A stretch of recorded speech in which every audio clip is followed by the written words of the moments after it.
பதினாலு ஆண்டுகள் நிறைவுன்றது எல்லாரும் செலிப்ரேட் பண்ணுறாங்க. பட் ஒவ்வொரு வருஷம் கூடும் பொழுதும் பொறுப்பு தான் அதிகமாகிட்டு இருக்கு. இன்னும் நல்லா பண்ணணும்னு தோணிட்டே இருக்கு. எல்லா அன்புக்கும் ரொம்ப ரொம்ப நன்றி. இந்த 14 ஆண்டு சினிமா வாழ்க்கை எப்படி பார்த்தீங்க?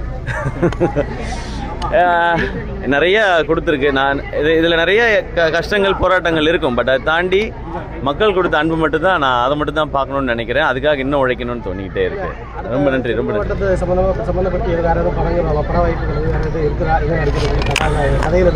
அடுத்து ஒரு படம் இப்போ எல்லாமே லாக் பண்ணிட்டோம். கண்டென்ட் டைரக்டர் எல்லாமே, ப்ரொடியூசர் எல்லாமே. சீக்கிரத்தில் அதுக்கான அறிவிப்பு வருவேன். அது எல்லாரும் என்கிட்ட இருந்து என்ன மாதிரியான படம் வேணும்னு எதிர்பார்க்குறாங்களோ அந்த மாதிரியான படமாக நிச்சயமாக இருக்கும். எல்லாருக்கும் பிடிக்கிற மாதிரி, குழந்தைங்கள்லேருந்து பெரியவங்க வரைக்கும் ரசிக்கிற மாதிரி படமாக நிச்சயமாக இருக்கும். நன்றிண்ணே, நன்றிண்ணே, நன்றிண்ணே, நன்றிண்ணே. தேங்க்யூ. சீக்கிரம் வருவேன். நன்றி. வாழ்த்துக்கள்.